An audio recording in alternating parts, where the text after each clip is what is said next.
Okay, $1 Million Brainstorm. We're back. You've been in Hawaii. Tell us about that. If you guys Google lobby conference, you'll see it. A lot of people write about it as if it's this douchey event, Right. which Is it? definitely checks the boxes from the outside of being that. Okay, what's douchey about it? It's expensive and it's in Hawaii and it's a bunch of tech people. I don't think that's douchey, but it definitely checks many people's boxes. And it's like exclusive, right? It's like, I think 50 It's like people, invite only. 100 people, yeah, some small so number. It's like an invite only thing. So it definitely checks all the boxes to fit that stereotype. It's called Lobby Conference. So how'd you get invited? One of my investors, Narendra, he referred me. Okay, so it's this, you can Google it to learn about it, but it's this event hosted by David Hornick, one of the partners at August Capital, a VC. 150 or 200 people, invite only. They've done it for 13 years now. And the guys who were there on the first year, many of them are still there. And it's like internet OGs, like Tony Hsieh, the founder of Zappos, was there. Kevin Rose, dig. I had dinner and hung out most of the time with Tim Westergen, founder of Pandora. Yep. Like all these guys who were like maybe my age now, but are in their 40s, right? Who were still trying to have a hit and have now had some hits. It was awesome. It was great. 2 takeaways. Yeah. Number 1, Gen Z, totally, they're fucked. Okay, why? We talked about like there's this one. Were they there? I don't think there's no. There Gen was Z like there. we had these like little meetups about like, and we would talk about interesting things. Gen Z, I didn't realize it. They're having very little sex. They're doing a lot of drugs, but they're not drinking. And a lot of them have depression and mental. Gen Z is like 21 and younger right now? Maybe 24. 24 and younger, okay. Yeah. The suicide rate's high. The depression rate is like astronomical. A lot of issues. Who was talking about this? Who was like the Gen Z There's one woman expert? who runs like a research firm for Gen Z. So it was very much like, well, here's what the cool kids think. Right, like I realized that at that time I'm like an old guy who's like, well, how do they use? Yeah, exactly. Old people talking about young people. Yeah. It never fails. Funny. I was like the youngest guy there. People had Gen Z children. Yeah. And they were talking about it. Right. Okay, fair enough. All right, so that was one takeaway. What's the second one? The second thing, there was tons of like rich ballers there, like really wealthy. And a lot of them seemed just horribly like down, depressed, and not like that. If you're young or if you're rich, you're depressed. That's what I'm learning. Well, like, and this is something that's kind of like, I can't believe I'm saying this because everyone who's young hears this and no one believes it, which is that money will not make you as happy as you think it will. Right. I saw this firsthand very clearly. What made you say this? So they're at this conference and they were just kind of recluse, or what made you feel this? Or they were sharing, like, look, I'm not feeling great. First of all, yes, a lot of people, there was this one gathering, it was like a bunch of small sessions and people would complain about stuff, like say, here's what I'm struggling with. And you think that these people who have it all figured out, they definitely don't. Right. People brought their families and you see like the interactions that people have had with their husbands or wives or kids. And it's like, dude, this guy on the surface appears like this baller, but he's going through the normal bullshit that every family man is going through. Right. Yeah, I have a friend who's, I don't know how wealthy he is, but close to a billionaire. And he was talking about this, how he was feeling this way. And he's like, the problem is no one wants to hear about an unhappy billionaire. Yeah. He's like, you will get 0 listeners to that like talk. He's like, so you end up just sort of bottling it up and going on your way. What you're saying and what happened this past weekend, and I have a few friends that just sold, your friends too, just sold big companies. And I was with one of them and we went to the ATM because he was like wanted to have like a celebratory where he like printed out his receipt. Yeah. $200 million on the ATM receipt. Wild. A wild amount. And then we went and had dinner at like a Whole Foods, like really cheap. $7. Yeah. Like we went to a grocery store, I think, and just ate on the patio. And he was stressed out. He was like, what am I going to do with this? And I was like, dude, when are people going to like chill and see? There's a Jim Carrey quote where he goes, I wish everybody could be rich and famous so they would know that that's not the answer. Yeah. It's depressing. This podcast is like all about building successful businesses called $1 Million everything. I feel like half the conversations are like, yeah, money's not the thing. I think we need to reiterate that, which is that it's not. It's just like if you're training for an event or training for weightlifting, you are no different from 150 pounds to 300 pounds in terms of like bench press. Right. It's just the act of pursuing that is exciting. The act of pursuing is fulfilling in itself. And the other thing is when you have money, you have freedom. But you don't need less gobs than you of money. think. Yeah, you need less than you think. But that freedom is very powerful. Okay, so let's do it. Ideas. What do we got? We promised the people some ideas, talking about different trends, talking about different ideas that we find interesting. You want to go first or me? You. Okay, cool. All right, I have one. Have you heard of maid bathrooms? No. Okay, these things called maid renovations. All right, so I saw this ad on Facebook, and basically it was like a before and after. And a before after is, in my opinion, the best sales pitch I've ever seen. Always, right? If you split screen on the left, it's like this is you before. On the right, this is you after. And so the left and right in this one were Left was like a normal, ordinary, kind of crappy looking bathroom. And on the right was like this really slick looking bathroom. And it basically said, we will come renovate your bathroom for X dollars and it'll look exactly like this. I was like, this is interesting. Like I've never seen somebody advertise a bathroom renovation on Facebook. So I clicked it. And basically what this company does is they have 3 stock designs and they all look great. And so there's like a super modern one. There's kind of an old school Victorian looking one, but again, very clean. There's like another one that's like what's also the modern. Company called Made Bathroom? Made, yeah. And so all you do is you say, yeah, I want that bathroom. Like you don't have to hire a contractor, go through ideas with them, figure out what you want for the sink versus the toilet versus the walls. It's like, no, this is the bathroom. Do you want this like this in your house? Silicon Valley thing or like I don't think that they're super Silicon Valley centric. They are available here, I saw, but is this like a new startup? Like it is a startup, yes. It is a startup. So it's a direct to consumer turnkey renovation. And so most people who do home renovations want kitchens and bathrooms. Clearly they're starting with bathrooms, will probably expand to kitchens. The second thing, they're taking all the thought out of it. They're I like, love that. This is a beautiful bathroom. Do you want this one, or this one? We have 3 models. And then I thought, wow, because they only have 3 models, they're probably getting phenomenal prices, economies of scale on buying the materials they need to do this. They're training contractors to like deliver the exact bathroom. And so they're probably training staff that's like just has to learn this one thing. And for the buyer, they're taking all the complexity of this kind of tangled project. Like, oh, do I want to do a home renovation right now? Like elimination of choice. Elimination of choice. Okay, I think that should work for haircuts, men haircuts, like barbers. Yeah, when I go to the barber, I want to choose like I'm at Subway. Be like, here's the 14. I'll take the number 12 large. Because everyone gets 80% of people get the same shit. They say short on the sides, a little bit off the top. Right. Exactly. Okay. Yeah, I don't even know why they ask me. I'm like, just look at it and just make it shorter of this. Okay, so what else could that work for?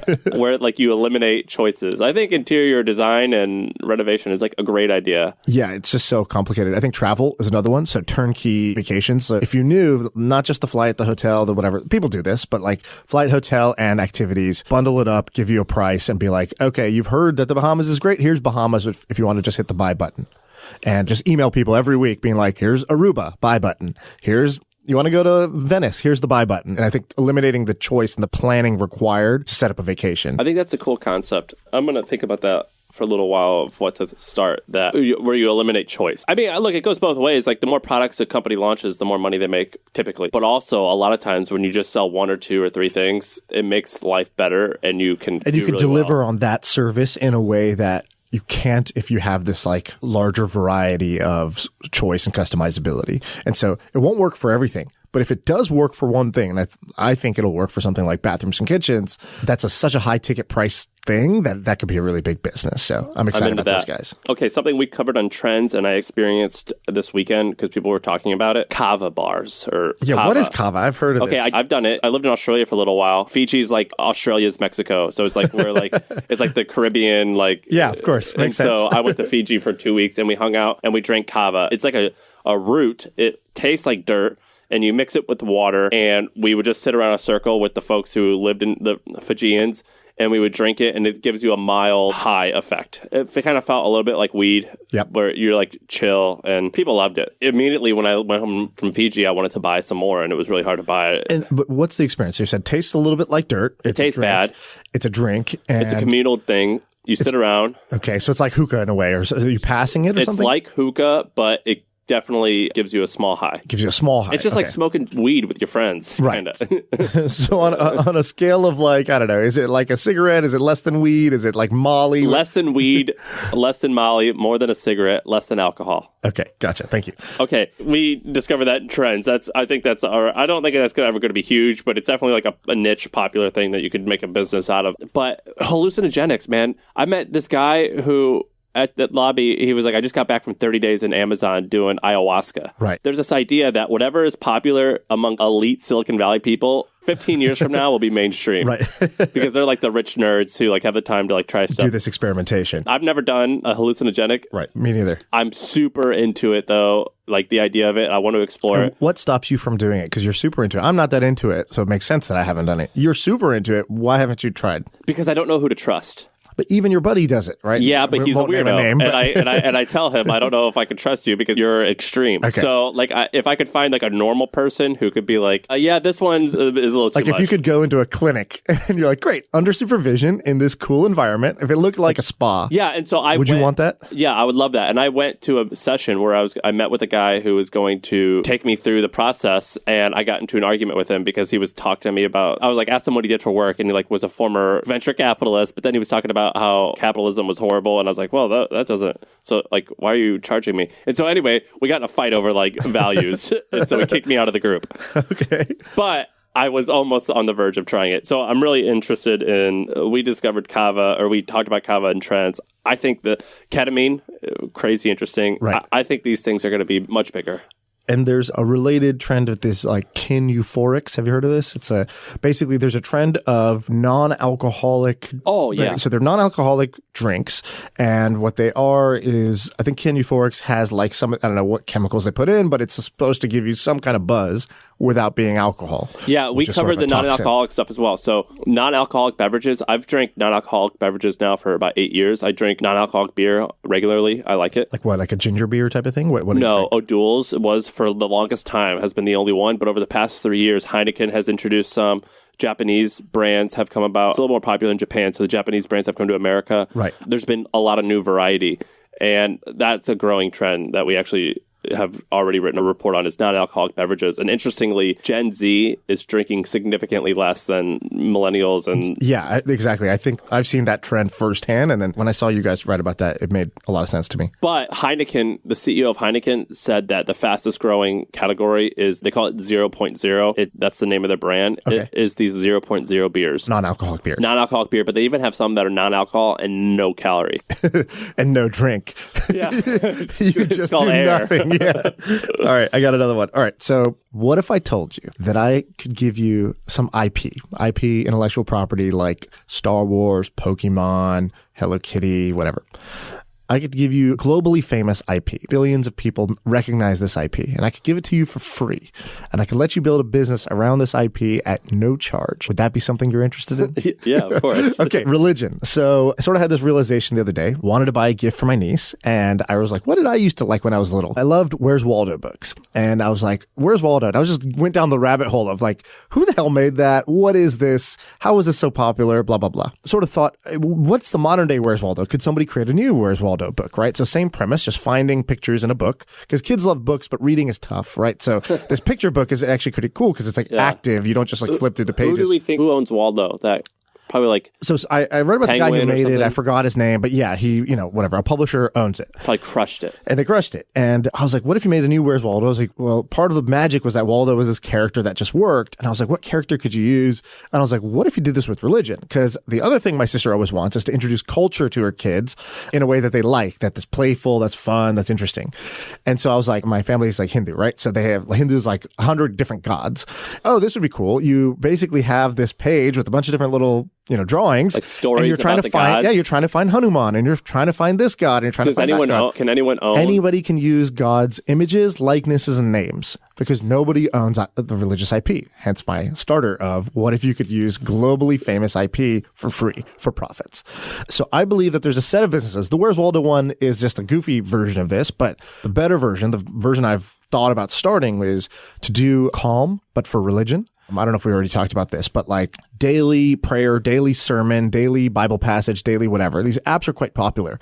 And so if you use the Calm model of audio, premium and freemium audio, and every day you could have 5 minutes of faith where you would just listen to a prayer or a sermon from That's your awesome. religion. So I think this could be a really big business.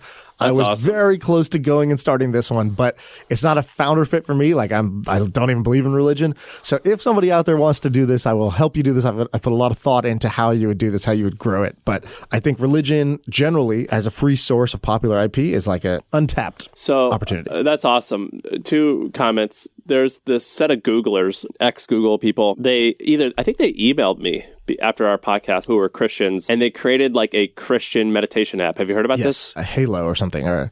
Someone messaged me after our podcast, and they told me the numbers, and it was astronomical. Yeah, I've seen their numbers. They are really good. It validates this idea. They're doing it for Christians. Somebody else can do it for Catholics. But is it just a Christian meditation thing? It's exactly what I just described. It's a daily Christian meditation, which is basically like a prayer.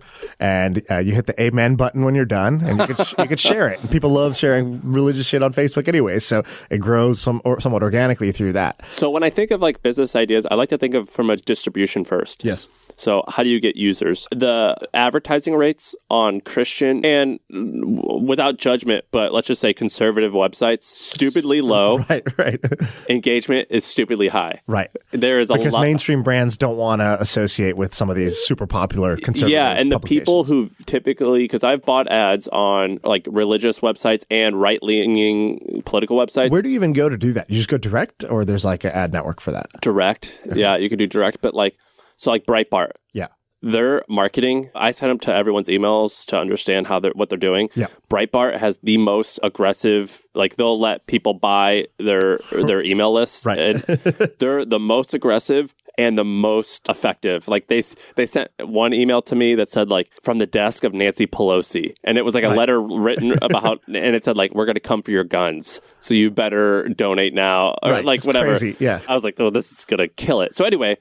You can get distribution there. Oh yeah, I think that there's a lot of undervalued distribution, but a lot of like the young techies who build this stuff are typically on the opposite end of that, so they don't even think about that. Right. But it's there. Yeah, I like that. I think traditional ad buys, that's a smarter way to ad buy. I think that works because, again, you're charging on the other side through people who pay for that $79 a year subscription. The other thing is I think through churches you could get distribution. So you give the church the ability to make their own group in this thing and let them distribute it. And then it's like, hey, for the people who are not coming to church on Sundays or who want it Monday through Saturday, here's a way they can engage. And the market size for this is like 200 million people. Yeah. Only in America, and only the Christian one, let alone the other religions. Right, exactly. So I would actually start with Islam for this because there's a couple other like specific app features. There's like 4 billion Islamic people in the world, or Muslims in the world. Also, like the type of people who start these companies will start with Christianity. So just start on the other side with like a super popular religion. Hindu is kind of cool. It is because you have more characters. But I think that I don't know. For some reason, I don't feel like that's a starting point. But maybe. Although when it's like Mormons, like how do you go for the most devout, even if it's a smaller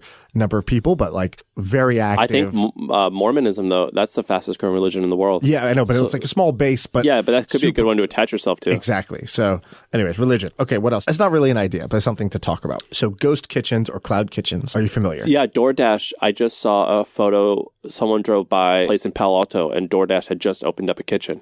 Yeah, so for those who don't know, a ghost kitchen or a cloud kitchen is basically a restaurant that doesn't have the sort of brick and mortar storefront where you can come in, sit down, and get a meal. You can't go there and order. It only exists to make food that gets delivered on Uber Eats, Postmates, DoorDash, and all these delivery apps that are out there now. And Travis Kalanick raised I don't know if he raised it. He probably used his own money, but he allocated something like $500 million to creating ghost kitchens or services for ghost kitchens. So the founder of Uber was like, hey, what's the next big thing? And he was like, these cloud kitchens. And so his new company is all about, he's basically going into a city. He's buying up this like real estate that nobody wants, but is very centrally located and kind of useless today. But what he's doing is converting it into kitchens and letting sort of food entrepreneurs come in, make food, create these little digital restaurant brands that only are optimized for delivery. So awesome. You would do things differently, right? So like you would want to make food that is, you'd think delivery first. Like no French fries. Yeah, exactly. You'd make food that is going to travel well. You'd package it. You'd put a lot more money into packaging because you're not spending money in other areas. And you don't need to buy all the furniture for a restaurant. And you can make money by partnering with delivery companies to say, hey, you should actually pay us to be on your network because we bring this awesome set of delivery optimized food to you. So in fact, you should be paying us per order to be on your network. Are there any? We are great supply for your network. So, who I originally saw was doing this was like a Chinese restaurant owned by a family, and they were clearly just like hustlers, and they were like, well, let's offer like hot dogs, or let's like I could tell because it was like the same. There was just a bunch of ways that I'm like, oh, holy crap, that's the same thing. They just, it's like this is a Chinese family, and they're making Mexican food. So anyway, I saw them doing that. But what I'm curious about is there one brand that is like, there isn't today yet. But there will be. There will be. Exactly. So it's still in that early phase where all the fundamentals are there. So what's changed? these delivery apps have spent, I don't know, probably upwards of $1 billion paying to get installed on a bunch of people's phones. And they're training people that, hey, don't go out to restaurants, order in. And because ordering in is now super convenient, really easy to do on your phone. And so anyways, they're training people and they're getting installed. That's your distribution. They need restaurants that are going to plug into their networks because they want to offer their customers better food. And so you have a good value proposition for them. You say, hey, wouldn't it be great if you had a central pickup point where you could pick up from all these different providers and we're centrally located in the city so you could provide really fast delivery? What if we optimized our packaging and our foods that's traveled really well? Wouldn't we be a good partner to work with over, a restaurant who's doing delivery as like a second thing or a side thing? The next thing you could do is you could test different concepts really quickly. So you could see, should I just make a hot dog only brand or a mac and cheese only restaurant? And like you try the brand, and if nobody's ordering from it, you just take it down and you just do new cuisine the next day. I had a hot dog stand, and what I did was I don't know what people want. So I would have an idea, go and buy ingredients for only one day. Right. Exactly.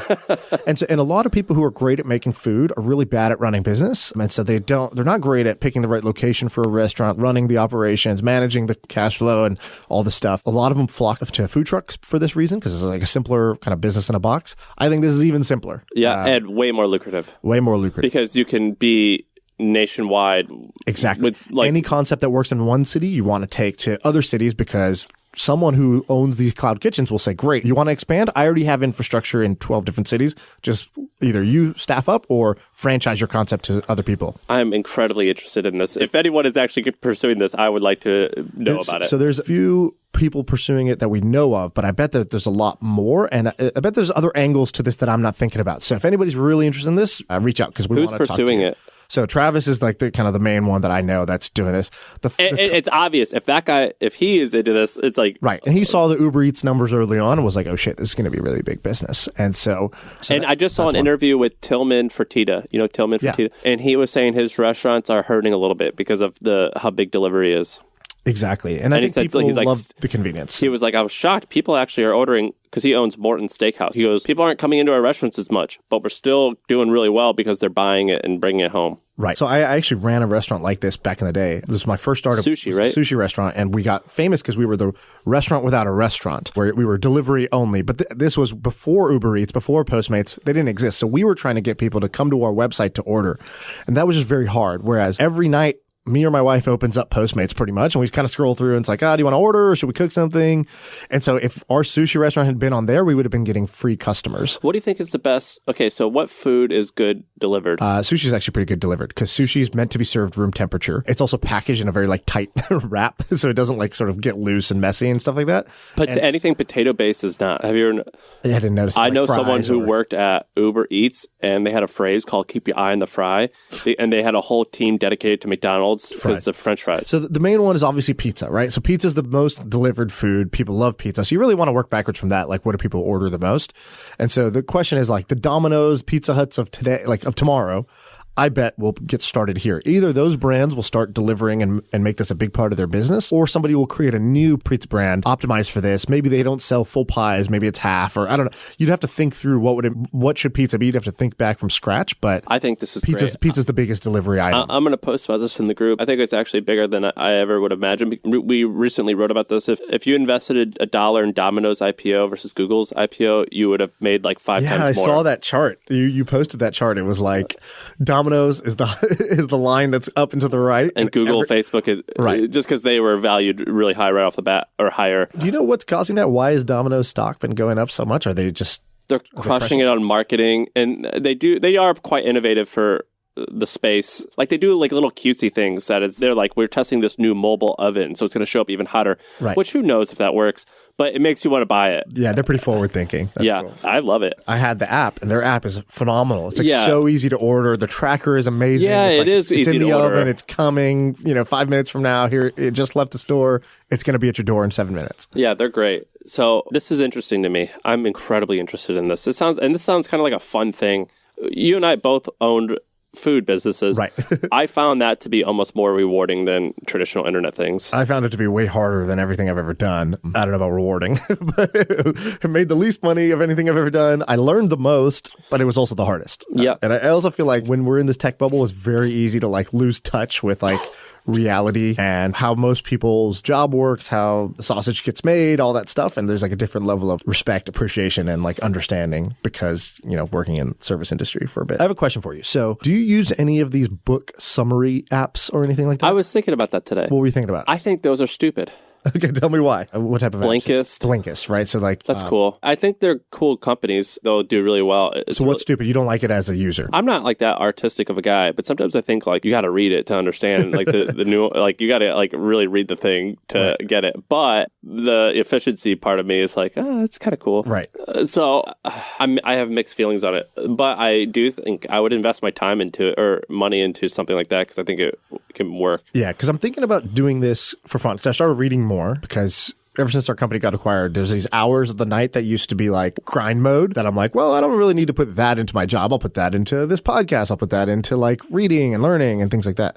So I'm reading these books that I'm like, if I could summarize this for people, would that be useful?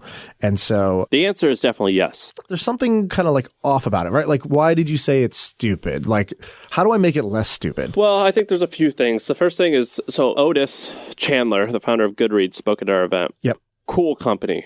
Really cool company. I think it's actually bigger than, they sold for $100 million. I think it's actually way bigger than that Amazon, now. yeah. Yeah. And then BookBub. You know BookBub? No. They advertise with us and they spend a lot of money with us and the results are really great. And what they've done is it's a huge company now, or it's a startup. It's like basically an email for people who like Kindle books, and they set out some free ones, some paid ones, and they're just an aggregator of cool stuff. And then some publishers will pay money to get their free book. Like when a new release happens, they'll make it free for like a day, just to get a bunch of ratings. The book space, I think that's growing like crazy.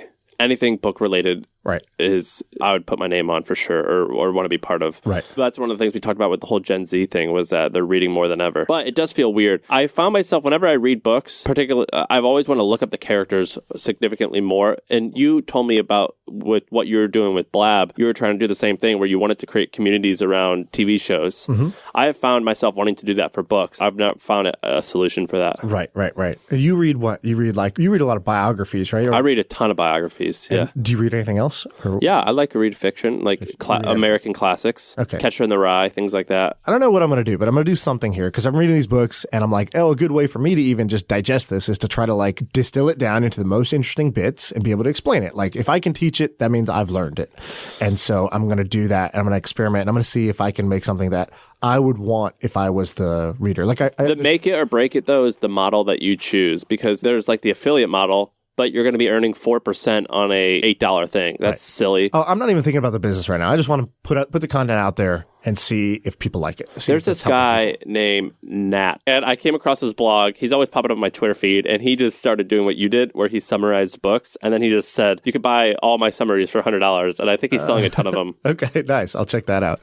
Yeah, there's something to this. I don't know what it is. Okay, that's like a half-baked idea, but I'm going to do something there. Do you have anything else that you've been seeing that's interesting? No, but follow-ups on... Follow-ups, yes. Okay, so last time we talked about Shopify stuff, I got a lot of criticism. People said the reason why WordPress is why you can build a theme businesses around WordPress and software stuff around WordPress is because WordPress makes up 35% of the internet. Yep. They told me, multiple people cited this, they go, Shopify only makes up 2% of the e-com store market. And WooCommerce is actually significant, way bigger. Which is crazy to me. 100% crazy. Yeah, what is that? So I got a lot of criticism for that, but I know that's what the numbers say, but that doesn't sit right. Yeah, something seems off about that. The second thing is agencies. We talked about agencies. So a friend of mine who has a $50 million a year agency hollered, and he wants agency, creative agency, which sounds like a miserable thing to do.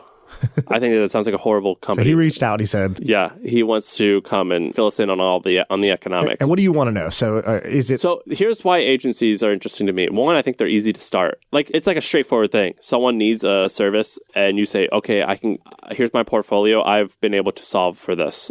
And they say, okay, we'll give you a shot. We'll pay you money. And then you just go out and find talented people who can execute on the work. It's super straightforward. And it's actually interesting because if you start an agency, you actually will discover there's ways. Like I know a guy who has an agency that does $50 million in revenue. It's quite profitable, $20 million in profit. And with all the profit, he invests in cool things that he's discovered with the agency. That's this guy or there's a different person? A different guy. That guy who I'm talking about who invests in stuff, that's called MetaLab. His name is called Tiny Capital. Oh, yeah. You talked about that. But I'm talking about Brendan, my friend Brendan, who has was he sold his company to an agency where he's now a partner, and it's called Mechanism. Okay. It's a 300-person agency. And it seems hard. It seems really hard. Okay. But we'll get him on. We'll check it out. We'll see. Because it's like, there's like a few things that everyone starts when they're first getting going. The first thing is like, they're like, how do we create like roommate matching thing? Right. Everyone has that idea. And I've done it. To-do list. Yeah. To-do list. And then like Dead college invoicing. How do we sell our products to college kids? Right. Okay. Like all this is like, and then it's like, a social media agency. Right. So, but common ideas, yeah. Yeah, so I want to hear more about this agency stuff. The other thing that came to mind for me with dogs was, I was like, okay, given that 44% of people own a dog, what problem am I having as a dog owner? Maybe somebody could solve it. It's not a business I would want to start, but a product I want to buy is I take my dog for a walk here in the city. City's filthy. Dog comes back in. My wife demands that we wash the dog's paws. So what are you going to make, socks? I don't know. It could be anything. It could be socks. Kitten it could be a mittens? little jacuzzi that I put her feet in to like wash her feet real quick when No, we come back. it's obviously socks. It's got to be some kind of easy thing because I'm so sick of this like mini bath I have to give my dog twice a day. What happens when you Google dog socks? I haven't Googled dog socks. I don't know. I would like to see what is on top. Yeah, and I just want something that's like, I don't want to put shoes on my dog. So like, yeah, maybe more like socks or like even just like a really thin, like, transparent little plastic thing that I could put on her feet. That's just hilarious. Tear away when we're done. I don't know. I need something because I'm sick of washing my dog's paws. So you just interviewed the guy who started BarkBox. Yeah, that's coming out in a couple weeks. Yeah. Okay. Are there any stats that blew you away? It's doing $250 million in revenue. Shit, really? Per year. I believe they're profitable. Yeah, they raised 50 something million bucks and total lifetime, and they've been doing this for a while. So I think they're probably doing well. Profitability, I think at that stage is more of a choice. It's like, do we have good ideas to go invest in, or do we want to optimize for profits? Well, they own like a bunch of stuff. They do a bunch of different things. Yeah, so they do these subscription boxes, and then They do one-off selling stuff. I mean, they have a bunch of little... Yeah, they're doing a bunch of things. The other part I really liked from his story was they kind of invented the dog influencer on Instagram trend. So he was like, it's kind of unclear, but it was definitely early. I follow a ton of those before guys. that was a thing. Yeah, I follow a bunch of cute dogs that like are like my dog. My wife cried the other day when one of her dog influencers died. Yeah, I've had literally the same experience. It's crazy. And so they basically started promoting all those dogs. They were like, hey, you're a cute dog. We will promote you. And in turn, you promote our products. And they started this like affiliate thing early on. And it just became great content for That people. sounds like the greatest company to work at, to be able to do that all day. That sounds awesome. Yeah, if you're like a pet lover, they're hiring. So anyways, we'll see when that comes out. All right, we should wrap up. Anything you want to leave people with? No. Okay. On that note, we're done. See ya.